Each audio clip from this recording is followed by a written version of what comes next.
How you guys doing? Brother? What's that? Do you remember me? Yeah. Hey, man. How you been? Hi. You Nickole? Yes. Okay. What's going on? So my friend, we were out of town for a business trip this weekend. Right. And I dropped her off at 2 o'clock this morning. She's 15 weeks pregnant. She wasn't feeling well. And she had a doctor's appointment this morning at 9. And I told her to let me know if she needed me to take her. She's got 2 little girls. And she was very distraught over the weekend, wasn't eating normally or drinking. And we kept trying to force it on her because she's pregnant. Mm-hmm. Her husband and her supposedly are separating, but she didn't know this. She thought they were just having issues. He disclosed that to me today. Okay. Because I called him and I was like, have you talked or heard from Shanann since she left for work this morning? Because I can't get a hold of her. I've called, I've texted. Her car's in the garage. Her shoes she wears every single day are by the front door. She only has one vehicle? No, they only have the one vehicle in his work truck. Okay. That's what I'm asking. There's not a... She took the girls and went on a play date, but they're 4 and 2. She went on a play date. Why wouldn't she take in a car? They're both in car seats. And she had a doctor's appointment this morning at 9 and she didn't go to the doctor's appointment. Okay. No answer on the phone. Husband's on his way. Supposedly, but he said that 30 minutes ago when I called him again and he said he was 45 minutes out still. And I know the code to the door. You do? I do, but there's a thing on it. There's a... No, it'll... Even Chris knows you can do it. There's a... They have the thing flipped up here. Oh. What about the garage door? I don't Is know. there... The alarm goes off. Do you mind calling him and seeing if we can get a passcode to this and get me permission to go in? Okay. I'm just gonna check the back, see if I can see anything. There's no way to get in. Right. I just want to look in all the windows, make sure I don't see anything out of... Do they?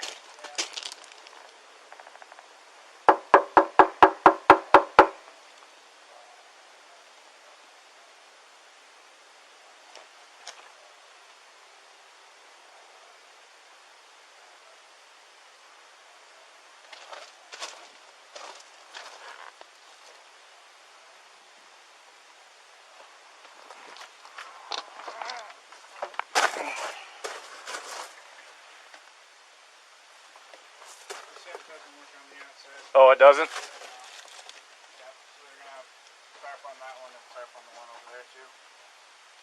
What's the trailer on?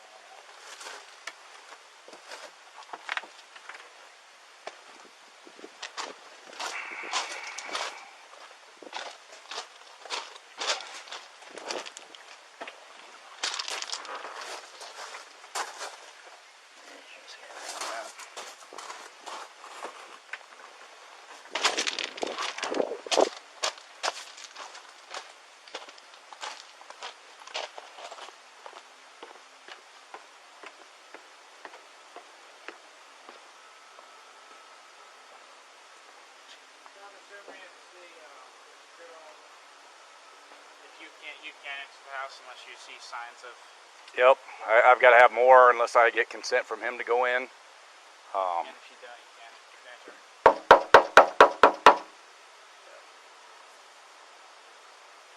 Because it could be grandparents came and picked him up. You know, it could be a lot of things. She left her phone. Her phone's dead. And it doesn't change anything even if they are pregnant. No, I mean, It's different rules, but they're all about the yeah, same. If you're stable with you've got your Fourth Amendment rights to the house. Yep. I can't violate that. Yep. Told her. That's why. She's like, they'll break down the door. I'm like, no, they won't. No, not. I mean, if I saw her laying on the ground, something like that, You saw signs of a fight or anything. kids were. I could get a hold of the kids. No, mom's not answering. Can't do much. I got nothing right now though. It began as an ordinary morning in Frederick, Colorado. Quiet, calm, the kind of stillness that hides something sinister. At 8:30 a.m. on August 13th, 2018, Nickole Atkinson pulled into her friend Shanann Watts' driveway. The SUV sat motionless. The front door was locked. The house, eerily silent. Nickole wasn't just dropping by. She was worried. Shanann, a mother of 2, was never unreachable. She lived her life through connection. Messages, calls, constant updates. But that morning there was nothing. No reply to texts. No answer to calls. Just silence. The night before, Shanann had returned from a business trip.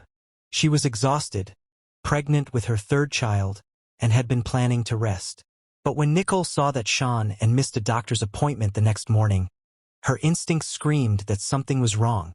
What Nickole didn't know then was that her intuition would be the first thread that unraveled one of the darkest family murders in American history.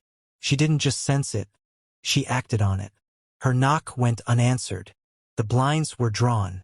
Her pulse quickened. She called Shanann's husband, Chris Watts, and asked where she was.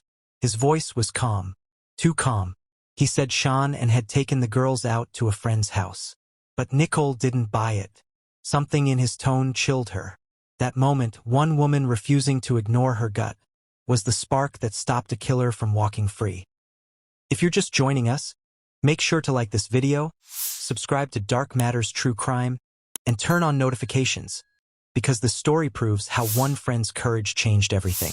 Nickole Atkinson wasn't a detective, but she was a friend who knew Shanann better than almost anyone. And when something didn't feel right, she refused to look the other way. After Chris's calm explanation over the phone, she should have been reassured. But she wasn't. His voice didn't sound like that of a worried husband. It sounded rehearsed, measured, detached. The same chilling calm that would later horrify the world. Nickole lingered outside Shanann's house, pacing back and forth, glancing at the windows, dialing her number again and again. No answer. Her anxiety grew into panic. She called the doctor's office, hoping Shanann had rescheduled. They confirmed she hadn't shown up. That's when Nickole knew something was terribly wrong. Instead of leaving, she called the police for a welfare check. It was a decision that would change everything. Within minutes, officers arrived. They knocked on the door, rang the bell. Still, no response. Chris arrived shortly after, his expression blank, his movements slow and deliberate. He unlocked the door, hesitating just long enough for everyone to feel the tension in the air. Inside, everything looked disturbingly normal. No signs of struggle. Shanann's purse, keys, and phone, all still there. The beds were made, the children's toys untouched. But the silence was deafening. When officers noticed Shanann's phone on the couch, Chris quickly picked it up. "Here it is," he said too quickly. Nickole's stomach dropped. Why would Shanann go anywhere without her phone, or her car, or her kids' medications? None of it made sense. That was the moment when the calm surface began to crack. Because Nickole's persistence had drawn the first spotlight onto Chris Watts, and he was beginning to realize that his story wasn't going to hold. By the time officers entered the Watts home, the mask Chris had worn for years began to slip. Just slightly, but enough for those around him to sense something was off. He moved through the house mechanically, talking fast, his voice void of emotion. He told them Shanann must have gone to a friend's house with the kids. But his story changed every time someone asked another question. Nickole Atkinson stood in the doorway, her arms crossed, her eyes locked on Chris. She noticed things the officers didn't. His restless pacing, his nervous chatter, the way he avoided looking at Shanann's belongings scattered on the counter. Her phone, her purse, her medication. None of it added up. Then came the small detail that would send chills through everyone in that room. Shanann's wedding ring, sitting on the nightstand. Nickole whispered to one of the officers. She would never leave without her ring. It was a sentence so simple. And yet, it cracked open the illusion of a perfect marriage that Chris had worked so hard to maintain. As police began asking routine questions, Chris grew more agitated. He offered theories before anyone asked. Maybe she left after an argument, maybe she needed space. But Nickole's presence kept the pressure on. Every time his voice faltered, her sharp gaze followed. She didn't let him hide behind calmness. Outside, the sun was setting, painting the quiet suburban street in eerie shades of orange and red. Neighbors gathered, whispering. Something was happening inside that house, something dark. And while no one yet knew the truth, one thing was certain. Without Nickole Atkinson's persistence, the story of Shanann Watts and her daughters might have ended in silence. Like this video, subscribe to Dark Matters True Crime, and stay with us because the next moment in this case changes everything. As the officers continued their search, Nickole Atkinson refused to leave. She stayed outside the Watts home, arms folded, anxiety coursing through her like electricity. Her instincts screamed that something was very, very wrong, and soon she would be proven right. One of the neighbors, a man named Nate, approached the police. He mentioned that his security camera, positioned across the street, might have captured something from the night before. The officers followed him into his living room. Chris joined them, his face pale but his composure eerily steady. They watched the footage together, grainy black and white, time-stamped around 5 a.m. The camera caught movement in Chris's driveway. His truck's lights flickered on. He could be seen walking back and forth between the house and the vehicle, loading something into the back. Over and over. Quiet, precise, purposeful. When the clip ended, silence filled the room. Chris spoke first. Too quickly. "I was loading tools for work. That's all." But the neighbor wasn't convinced. He turned to the officer and said quietly, "He's not acting right. He never talks this much." His tone was uneasy, his suspicion clear. Meanwhile, outside, Nickole could feel the tension building. The way Chris's demeanor had shifted, the lies piling up. It all pointed in one direction. This wasn't a husband searching for his missing wife and daughters. This was a man desperately trying to cover something up. As the officers left, one of them noted that Chris seemed nervous and fidgety. It was the first official red flag, and it came directly because of two people who refused to stay silent. A concerned friend and an observant neighbor. Without them, the illusion might have lasted. But that footage, it was the first piece of truth. The following day, police obtained a search warrant for the Watts home. Detectives combed through every inch of the house, photographing, bagging, and questioning. But one thing stood out more than anything: Chris's calmness. He walked through the scene like an actor playing a part he didn't believe in. Shanann's phone, purse, and wedding ring were still inside the house. For investigators, this was the biggest red flag yet. A woman doesn't just disappear without her phone or her children's essentials. And that ring, left behind neatly on the nightstand, looked more like a statement than an accident. Nickole Atkinson, standing nearby, could barely hold her tears. "He's lying," she told an officer. "Shanann loved those girls. She would never hurt them. She would never leave them." As Chris continued to tell his version of events, inconsistencies started to surface. His story kept changing. First, Shanann was sleeping when he left for work. Then, he said they had an emotional conversation about their marriage. And by the third retelling, his words began to crumble under their own weight.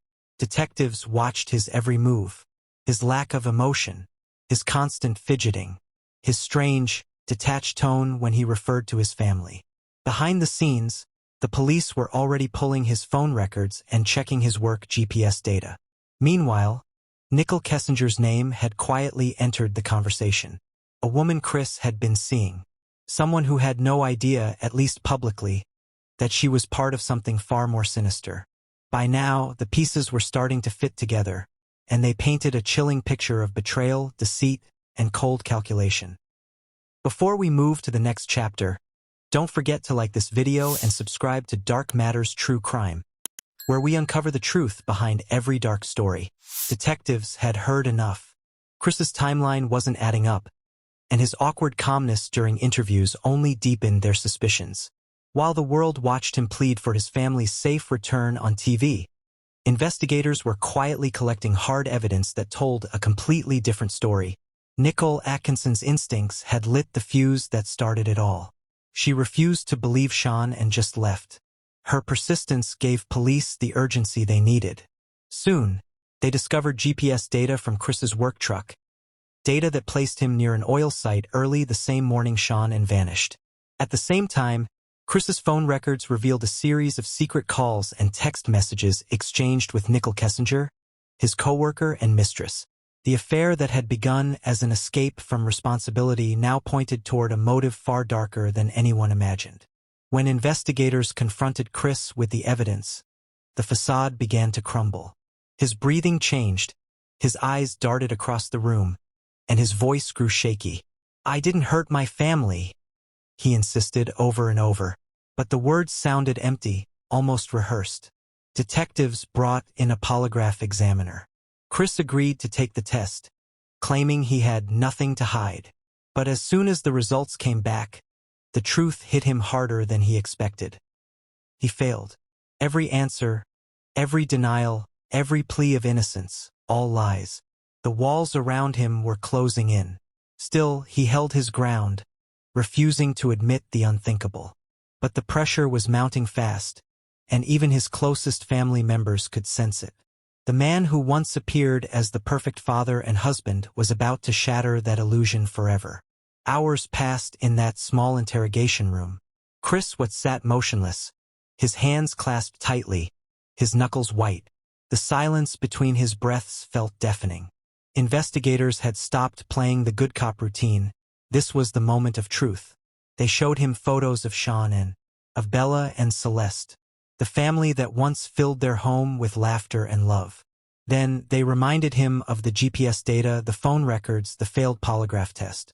Every lie he'd told had collapsed under the weight of hard evidence. Chris finally broke. His voice cracked as he whispered words no one was prepared to hear. He said he'd lost control. He claimed Shanann and had hurt the girls. And in a blind rage, he had to do the same to her. But investigators didn't believe that version, not for a second. The evidence proved that he was the one who ended their lives, one by one, before driving their small, lifeless bodies to the oil site where he worked. It was a confession that chilled even the most seasoned detectives. The quiet man, the perfect husband, had revealed the darkest truth imaginable. When word spread that Chris had confessed, the community's sorrow turned into outrage. People couldn't understand how a father could do something so monstrous, and then pretend to be the worried husband on television. And through it all, one person's determination had made sure the truth surfaced: Nickole Atkinson. Without her refusal to accept that Shanann just left, Chris might have walked free for much longer. Her persistence turned suspicion into action and saved the investigation from going cold. When Chris finally faced the court, the man who had once smiled in family photos appeared hollow, like a shadow of himself. Shackled and silent, he listened as the prosecutor described, in devastating detail, the horror he'd inflicted on his wife Shanann and in their two little girls, Bella and Celeste. The courtroom was filled with muffled sobs as their final moments were read aloud, painting a picture too painful to imagine. Shanann's family sat in the front row, their grief immeasurable.